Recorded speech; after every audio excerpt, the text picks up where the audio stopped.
Welcome back to the Bluechip Breakdown, Vols fans. Happy Monday to everybody. I'm your host, Bull, and in today's video, we're just going to be talking about my thoughts in Tennessee's fifth day of spring practice. And we've got some insider notes as well, starting off with Cam Seldon. Sounds like he's a little bit banged up.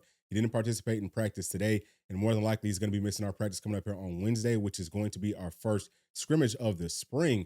And I think that that's pretty big news. Obviously, he's a guy that we think can fit into that three-back rotation along with Peyton Lewis, who also is going to be missing, I think, all of spring. He may be limited at some point, but Cam Seldon's injury, we're not quite sure what it is. We'll let y'all know as more things kind of trickle out from the insiders, but it sounds like it's not that serious. We're just trying to be safe with him. Obviously, there's a long time to go before we kick off. And again, he's going to be one of our guys. But what that sounds like to me is opening up the door for some of these other running backs to get some more reps and to get an opportunity to work themselves into that potential three deep rotation. And we could talk about guys like Khalifa Keith, who it sounds like he had a pretty good day. We'll talk about that. And Deshaun Bishop, and maybe even Hunter Barnes. So that just kind of is going to help us to get a little bit deeper, I think, especially in a group that's already pretty deep. But we also got to hear from our offensive line coach and Glenn Ellerby speak about the team. We'll kind of touch on some of his thoughts. And we got to hear from Lance Hurd, John Campbell, Dane Davis, and the $8 million man, Nico Iamaleava. So we'll just kind of briefly touch on some of the highlights that I took away from what they had to say. But do us a really big favor. Please make sure to like and subscribe to the channel. All right, so we're going to kick it off with Coach Ellerby. Again, he's the offensive line coach, and some of his thoughts. Number one, okay, something that I took away from him, and several other players spoke about this too, is Trevor Duncan. People really like his upside, making that transition from defensive line to offensive line, and now he's going to be playing at tackle. We don't know if it's going to be left or right, but it sounds like he's a guy that has impressed a lot of people. He's got a great frame. He just needs to gain weight, and that's something that Coach Ellerby talked about with the entire young offensive line. All the freshmen said, "Hey, these guys have got to continue to get bigger and stronger." But for the most part, he likes those guys. I think that he likes his room as a whole, and it sounds like they're very close. And also in listening to some of the vets, it sounds like they're doing a really good job of teaching and things like that. Now, something that Coach Ellerby talked about with Lance Hurd is that sounds like he's having a little bit of trouble getting adjusted to the offense. Now, this is not a cause for concern, so don't take this as some sort of a huge red flag. It is a major difference in our offensive scheme versus LSU scheme. And then Lance Hurd is still just a sophomore. But Coach Ellerby said that, man, look, he reminds me a lot of Darnell Wright in several different areas. So that's big. That's what you want to hear. And I think that we can see those same things, right? I mean, literally prototype build for an offensive lineman. And Lance Hurd himself even said it. It was like, man, I think I'm just prototype to be playing tackle, especially on that left side. And he just talked about getting acclimated to the system and things like that, and being a mentor to some of these younger players. But I'm really looking forward to a really big season from Lance Hurd. He just seems like he's very mature. He talked about some of the reasons that he picked Tennessee. He says that he really likes the town, even though it is different and it's far away from home. But really, ultimately, guys, it was just a business decision. We're going to do a really good job of developing the offensive line talent. And, Lance is a guy that wanted to come in and play. So we had that opportunity open for him to be able to come in and start at left tackle. He also spoke about Nico and knowing him because they came out in the same class. He said, man, I knew that Nico was a stud. I knew that he was a baller. And who doesn't want to come and play with a really good quarterback? That's going to be important for us to continue to go out and close on these big time quarterbacks because everyone wants to play with them, offense, defense, and special teams. So happy to have Lance Hurd in the boat. Now, on to Dane Davis. I liked a lot of what he had to say. Talks about just being that swing guy moving around. At this point, he's playing a lot at left guard. And I, talked about this in the clips of practice earlier today that we kind of, walked through together. I think he's going to end up being our starting left guard. Now, is that going to take away from his capabilities to kind of swing in some other places if we have, God forbid, an injury? I think that it could to some degree, but it sounds like he is just taking it on full steam and he really enjoys being that guy that can play any position on the offensive line. It's extremely valuable to this team. And I think that he has looked really good. We'll kind of touch more on the offensive line a little bit more in depth after we get through some of their thoughts. But he's a guy that also spoke very highly of Trevor Duncan. He said, man, he's got those long arms and pretty much the same stuff that Coach E was saying that he just needs to gain weight. But he likes those young guys too. So that's really, really big. And, he also just spoke about some of the differences from playing at tackle compared to playing at guard. Okay. He said that he does really like to play center as well. Let me just throw that in there really quickly. But he said that playing out there at tackle, it sounds like there's a little bit more room for error, right? Like you've got some more room to kind of play those games, was his words, as opposed to playing at guard. And he also said that with him being 6'7", it's a little bit more difficult for him to kind of get as low as you have to at guard. He's saying that the contact is almost instant at guard and it's a constant bang, bang, bang. So, but he does sound like he is embracing that challenge of playing at guard. I do think that he can do it for sure. And I'm definitely looking forward to seeing what he's going to turn into throughout the rest of this season. Now, on to John Campbell, who spoke about his move from left tackle to right tackle. He said, "Hey, man, I'm a team player. I want to do everything for this team to help us win." And he also talks about being ambidextrous. So that means that he can, he's left handed and he's right handed. And he said that that transition from left to right is not as difficult for him as it probably is for other people. So that's huge. And, again, I always thank him on this channel, but I want to do it one more time. Thank you so much, Don Campbell, because you helped us to create a complete offensive line with a lot of good depth. So you are always going to be a Hall of Famer in my book. But he also spoke about the reasons that he decided to come back this season as opposed to trying to go into the NFL. And he said, "Man, look, I love that room. I love those guys, and I wanted to come back and be close with the players that he's built that bond with." So that's really huge. That's always a really big thing. I would say in probably any sport, but football, it seems like it just means a little bit more because you're literally going to war every single day with those guys. So that's always really good to hear. And he spoke about some of the freshman offensive linemen as well. I think that he did touch on Trevor Duncan at some point, but one of the things that, or one of the players that he did speak about, I think the first player that he spoke about was William Satterwhite, who we got to see a little clip from today. And, it just sounds like he is a really tough and rugged, scrappy type of a player. And he's got some really good fundamentals, which is what we said in watching his film. You could just see that. I think that he has a good opportunity to maybe push Vice and Lang just a small taste, just a little bit for that backup center spot. And we'll see how that battle progresses after this season, right? Can William Satterwhite end up beating out a guy like Bison Lang to be the starting center in 2025? We'll see. Now on to Nico Iamaleava. Some of the biggest things that I took away from what he had to say today was, number one, he's gained about 25 pounds since he got up on campus. He's at about 215 pounds at this point. And in the clips that we saw from practice earlier today, I talked about, man, going through spring and really going through practice in general, playing football, you're outdoors, it's hot, you're sweating a lot.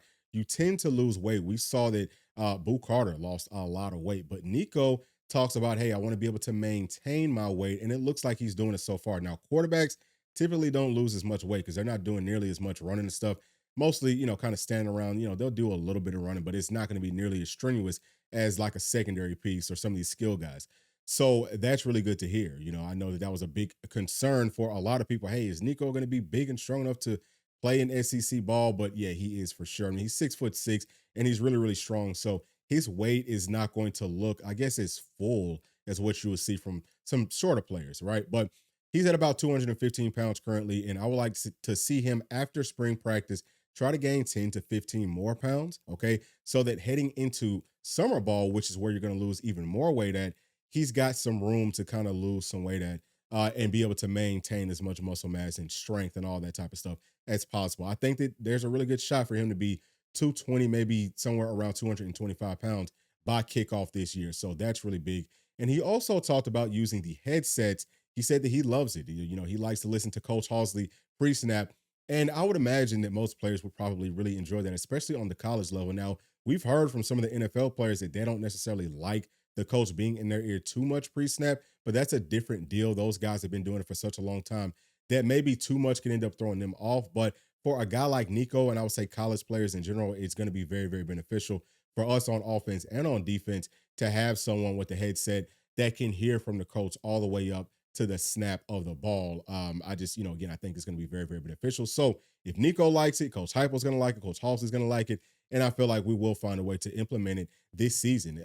If the NCAA or whoever is in charge by kickoff will allow for that to happen. It just makes too much sense for us not to try to use it. And he also talked about, Coach Halsley kind of getting some of his fundamentals right, just in trying to stay more upright whenever he's throwing that ball so that he doesn't have to change his arm angles. Now, if I have one gripe out of everything that I heard today, that would probably be it. And it's not a huge deal, but for me, if I'm Coach Halsley or if I'm the quarterback's coach, if I have a guy like Nico, who's a generational talent we are expecting, who can be kind of like a Patrick Mahomes, we talk about a lot on this channel, who does a lot of things that is unorthodox that back in the day was huge no-nos for quarterbacks to do, but he's the best quarterback in the league. He might be the best quarterback and player of all time. So Nico can be like that, but you have to let him kind of be who he is.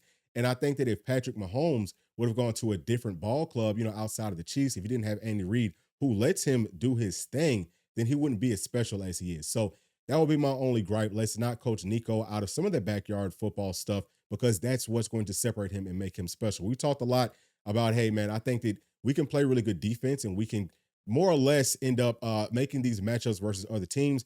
Nico versus the opposing team's quarterbacks. And I like Nico playing backyard football, to some degree, just kind of being himself, playing off of his natural God given capabilities. I really like him versus anybody else in the entire country. And that's why I'm picking us to win the whole doggone thing. But I just want for Coach Halsley and Coach Heupel to, don't be too strict on Nico. Okay. He can't be a robot. Let him be him. So, that's pretty much it. I'm trying to think, was there anything else from Nico? Oh, you know what? He also talks some about just being more vocal, right? So that's something that Coach Heupel spoke about, I think, after day one. Hey, man, we need for Nico to be louder. I would say literally and figuratively throughout the entire locker room. It sounds like Nico likes to be more one-on-one, but Nico also spoke about, hey, that is something that he's working on, that he wants to be able to, I guess, stand up in front of the entire team and just talk and say, hey, look, this is where we're at, blah, blah, blah, blah. So everyone's not like that. Some people are a little bit more, they like to work in a one-on-one setting as opposed to being that big, loud, rah-rah guy. And I think that it's fine if Nico's not that guy, but if he wants to work on it, I think that it's not going to hurt us if he does a little bit more of that. It could end up helping us. So that's pretty much it for everything that I took away from the press conferences today. Now let's go on ahead and get into my thoughts from what we saw out there on the field. And we're going to kick it off with the quarterbacks. Okay. I think that they looked really good. Nico and Jake Merklinger, which is the only two players that we got to see do anything today. But yeah, they looked really crisp. They looked a lot better from day one to day 5. And I know some of y'all get tired of seeing the exact same drills, but that's why I like to see it because it's a good gauge of how much better are we getting. Now, I also heard from the insiders that number one, Nico looked really sharp. Okay, he's making some great passes. I think he had a really nice pass to Chris Brazzell in the back of the end zone. And we also heard that Jake Merklinger was missing some passes high, but you have to expect that, right? Like there's going to be some good things, especially for a true freshman, and then there's going to be some bad things at this point in spring camp. Now, by week 3 is when we could probably expect to see, hey, everything is looking better, right? And we just look like we are ready to go. But I would say that for the most part, I really like what I've seen out of Nico and out of Jake. And I think that Jake could at some point end up being a guy that could be ready to go out there and play, in a backup role, maybe some mop-up duty.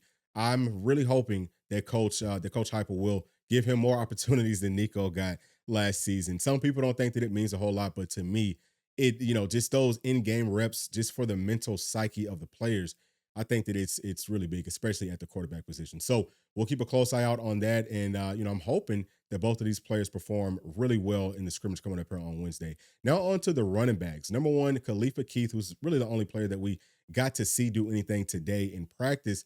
I heard that he looked really good as a blocker. Okay, now I can also say this too. He looks visibly thicker. He looks very, very solid. And we'll see how he does in the scrimmage as well. But it sounds like in that drill where he was blocking, they're going up against the versus the linebackers and the secondary, probably safety players. And it sounds like he just was winning his reps. So that's really big. Y'all know on this channel, that's huge for me. The running backs have got to protect Nico at all costs. And I think that, as we kind of spoke about earlier, this is going to be his shot to prove, hey, I can get into that 3 deep rotation. And if you're blocking well, sir, that is definitely going to increase your stock with all of the coaches. I know the coach Sims loves that. We kind of saw him, I think it was a couple of days ago, where he's trying to get Khalifa Keith right as a blocker. And you're seeing that Mr. Keith is taken to that coaching very well. So those are some really good notes right there from the running back room. Now on to the wide receivers. We didn't get to see them really do anything at all today, from a video perspective. But I did hear that our true freshmen, okay, in Mike Matthews and Braylon Staley had a couple of drops, right? It sounds like they also had some pretty good catches as well. But again, that's just going to be normal. Like they're getting tired, and they may kind of end up hitting their, hey, I'm tired and all that type of stuff a little bit earlier than some of the vets. But that could also mean that they could kind of come along and get that second win a little bit before those veterans do. So look out for that. How will they perform once those lights come on in the scrimmage is going to be critical. But I think that we're fine there. I love both of those guys. I mean, they're both ballers and they can really do it all. So also heard that Chris Brazzell has been looking good. Okay. He's got some good catches out there. And, that's huge because right now, him and Dante Thornton, who's going to win out in that battle, we don't know, but we have seen Chris Brazzell kind of struggling to catch the ball early on in spring practice, very similar to what we saw from Dante Thornton. But it sounds like he's kind of coming together a little bit faster than Dante did last year. And we'll see. Again, just like everybody else, what is he going to do whenever those lights come on in the scrimmage will really be the tale of all tales. And, how close is he to Dante Thornton and who's going to end up winning out in that battle? And that's pretty much all that I heard, as far as with our wide receivers. But, we'll keep y'all up to date on how they look in that scrimmage coming up tomorrow. Now, on to tight ends. Didn't really see, anything from the tight ends outside of Ethan Davis, who looked really good blocking. We talked about how much bigger he's gotten, probably added 10 to 15 pounds, looks like solid muscle. And he just, had a really nice pop working on that sled. So that's going to be big in this offense and probably pretty much every single offense, but especially in ours, the tight ends are used to block a lot. And if we can have him blocking well, him and Holden stays, and we already know they can both go out for passes and they're going to run great routes and have good hands and be that safety blanket for Nico this season, man, we're going to be really hard to stop. Okay. We're going to be very, very difficult to stop. So that was good to see right there. There was no real note from the insiders as far as the tight end position goes. Now let's go ahead and flip sides to defense. I like what I'm seeing so far from our D line. Everyone looks really good. Okay. We look really quick off of the ball. And it sounds like that's another really tight knit group. Sounds like they have a whole lot of fun. Just in listening to them talk a couple of days ago, man, I'm really proud of how close they are. And it sounds like they kind of have like a friendly competition, which is huge. Now, Jackson Moy, who's a guy that, he's our transfer defensive tackle from Stanford. He's looking really good. We got to see a clip of him versus Bison Lane where it looks like, man, that spin move. Okay, Jackson Moy is a really good athlete. And, he was a guy that we said, hey, he probably won't play that much this season, but he's going to have to get thrown into the mix. This is like, he just looks like he's too good of an athlete not to be. But I also think that just kind of goes to how deep this team actually is. Now, let me also say this, that on that rep from Bison Lane, don't be too hard on him. That's a very difficult thing to do. It's kind of similar to defensive backs doing one-on-ones. Whenever you got the entire field or, the offense has the entire field to work with, it's very hard to win those reps. So, Bison Lane will have some help whenever he's in an actual game time situation. And, it's hard to stop a spin move when you're playing at center. So, man, iron sharpens iron. And I'm definitely looking forward to seeing some more battles from that entire group. But on to linebackers. Okay, Keenan Pili looked good. Okay, I heard that he won some reps in that blocking drill. It was like a blitzing for the defense and a blocking drill for the offense. So on defense, it was linebackers and secondary players. And then on offense, it was running backs and tight ends, I believe. But it sounds like Keenan Pili won a rep or two in that, and we would expect him to. I mean, he's the best linebacker on this team. I think he's going to be one of the best in the entire country. And I think that he has a pretty good shot to get drafted pretty high, man. As long as he can stay healthy and do his thing, he's going to turn a whole lot of heads. And people are going to say, where did this guy come from? Yeah, he's just been kind of like waiting in the weeds, and we're loaded at linebacker. I also heard that Jalen Smith won a rep in the blocking, in the blitzing and blocking drill as well. So that's really good to hear. I think that Jeremiah Thielander looks good. Edwin Spillman has looked really good. Definitely looks the part physically. He's got great size. He's got really good burst, really good speed, really good feet. And I love that room. Okay. Very, very deep. Now on to the secondary because we got to see a lot from that position group. I'm going to say this, man. Jordan Thomas looks great. Okay. We talked about him physically, almost looks like he's about at linebacker size, about 6'2, 215, 220, something like that. And I mean, his coverage skills just look incredible. I'm so excited to see him at the star position. And Boo Carter, he looked a little bit better too in that, slow playing it drill, trying to stay on top of routes drill. He looked better today. So that's good just to see him kind of learning. But Boo's a guy that he can play safety, and we kind of talked about him losing some weight.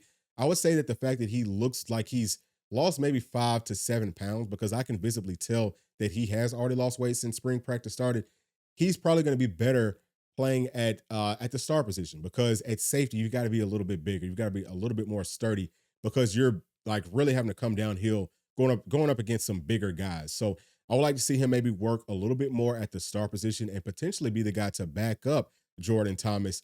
But I mean, he is versatile enough to do it all. We'll see, can he continue to gain weight and kind of maintain his weight throughout all of the offseason? And if he can, then yeah, I'm fine with him working in there at safety as well. Now, speaking of safeties, man, John Slaughter looks really good. I still think that he's going to be the guy right next to Kobe Thomas. Y'all let me know what y'all think.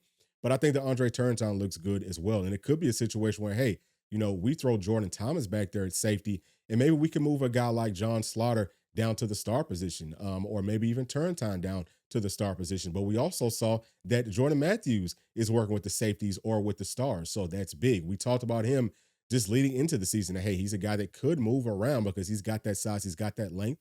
And I think that he could end up benefiting from maybe making a transition a little bit further off the ball as opposed to having to play up close, because I've seen a couple of clips of him and it looks like whenever he's playing that press man that he tends to get beat off of the line of scrimmage. And if you get beat there, then you pretty much are lost. So he could be a little bit better stepping back and being able to read and react in a backpedal situation versus having to come up and be physical at the line of scrimmage. But very, very versatile. And I love what I saw from that group today. Christian Harrison continues to look good. I think he may have actually looked the best just kind of going through those drills today. So, transitions are really, really nice for these guys. Hips are great, feet are great. I think that we've got a good sized room as well. Whole lot of length, which is what this team covets. And I would most definitely anticipate, like we talk about all the time, on that back end is going to be, man to man lockdown coverage. While we're getting pressure on you, we can draw some things up and bring some exotic blitzes with a much more athletic linebacker core. And it's going to be tough for teams to be able to match point for point with us, especially if we get out to a lead on them. And we know that they're in some passing situations. I also feel like we're going to do great versus that run because of that first level, okay, with our defensive line, the second level with our linebackers, and then the third level with our cornerbacks and with all of our secondary players, okay, especially those safeties and at the star position. But everyone across the board on that defense is fast, physical, and our defense should be just absolutely incredible. So, man, listen, top to bottom, y'all. Okay, we're just gonna call this team top to bottom. Very, very, very excited about where our Vols are at right now. And we'll see. We'll have a lot more coming out here after this scrimmage. We probably won't have any footage of that. If we could get some, that would be beautiful. Hopefully, we'll at least be able to kind of see them go through the normal stuff that we see, just like with the warm-ups and those regular drills that they always do. But we will keep y'all up to date on everything that we get from the insiders pertaining to this scrimmage that's coming up. But as always, thank y'all so much for sticking all the way to the end. Please make sure to like, subscribe, hit that notification bell, share with your friends, family, and other volunteer fans. We'll see y'all on the next one. Thanks. Peace.